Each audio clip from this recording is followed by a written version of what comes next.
Cinema అయితే చాలా బాగుందండి. ఫస్ట్ హాఫ్ కానీ సెకండ్ హాఫ్ అనేది చాలా బాగుంది.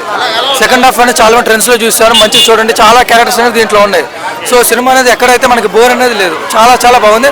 అందరూ వచ్చి సినిమా చూసి ఎంకరేజ్ చేయండి. స్టోరీ పరంగా కానీ డైరెక్షన్ పరంగా కానీ డైరెక్షన్ ప్రకంగా చాలా బాగుంది. బ్యాక్గ్రౌండ్ బీజం కూడా చాలా బాగుంది. సినిమా ఓవరాల్ అయితే చాలా బాగుంది. అందరూ ఎంజాయ్ చేయండి. సినిమా బాగుంది. అంటే కమల్ హాసన్ గారు అమితాబ్ బచ్చన్ గారు చేశారు కదా, ఎలా అనిపించింది అండి వాళ్ళ క్యారెక్టర్? అమితాబ్ బచ్చన్ గారి క్యారెక్టర్ ఎంతైతే బాగుంది, కమల్ హాసన్ గారి కొంచెం చాలా వైలెంట్, అంతే ఒక క్రియల్గా ఉంది. మన క్యారెక్టర్ చూడగానే మనకి భయం వచ్చేస్తుంది. అంత వైలెంట్గా క్యారెక్టర్ అనేది ఉంది. అమితాబ్ బచ్చన్ క్యారెక్టర్ చాలా పర్ఫెక్ట్గా రాసుకున్నారు. అంత బాగుంది క్యారెక్టర్ అనేది. బాహుబలి తర్వాత ఆరెంజ్ హిట్ పడదు అంటారు ప్రభాస్? ఖచ్చితంగా ఆరెంజ్ హిట్ అనేది పడవచ్చు. ఈజీగా 1500 నుంచి 2000 కోట్లు అయితే కొట్టచ్చు సినిమా అనేది. అది విషయం. ఇది ఎంత కలెక్షన్ చేయొచ్చండి? 200 కోట్లు ఈజీగా 200 కోట్లు అనేది వచ్చేస్తుంది. సూపర్ అన్న. బెనిఫిట్ షోతో స్టార్ట్ చేసా, సెకండ్ షోతో ఎండ్ చేస్తా, అంతే. చాలా బాగుంది మూవీ. స్టోరీ పరంగా కానీ డైరెక్షన్ పరంగా కానీ అసలు ఎలా అనిపించింది? మొత్తం కొత్త ప్రపంచంలోకి వెళ్ళిపోతారు అంతే. ఇంతవరకు ఇలాంటి సినిమా రాలేదు. ఇంతవరకు చూసిన సినిమాలు వేరు, ఇది వేరు. మీరు అనుకున్నది జరగదు మూవీలో. ఓ ఇదా అంటారు. సస్పెన్స్ మొత్తం. అంటే చాలా మంది హీరోలు కూడా నటించారు అంటున్నారు, అది ఎంతవరకు కరెక్ట్ అండి? హీరోలు కొంతమంది విజయ్ దేవరకొండ గారు చాలా మంది ఉంటారు, అవి చెప్పకూడదు. చూస్తే తెలుస్తుంది.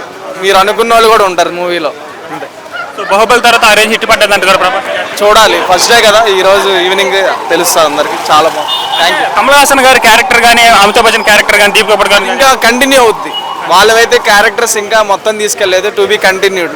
తెలుస్తుంది మీకు ముందు. నాగార్జున డైరెక్షన్ ఎలా అనిపించింది అని? కొత్తగా ఉంది, న్యూ వరల్డ్. చాలా కొట్టాడు. సో రేటింగ్ ఎంత ఇస్తారండి? నేను 5/5 10/10. పక్క ఈసారి 1000 కోట్లు కొడతారంటే ప్రభాస్? కొడతాడు గ్యారంటీ. సినిమా బాగుంది. మొత్తం మీద మరో హాలీవుడ్ కన్నా మన ఇండియన్ సినిమా బెస్ట్ అని చూపించారు. నాగాశ్విన్ గారి డైరెక్షనే కానీ, ప్రభాస్ గారి యాక్టింగే కానీ చాలా బాగుంది.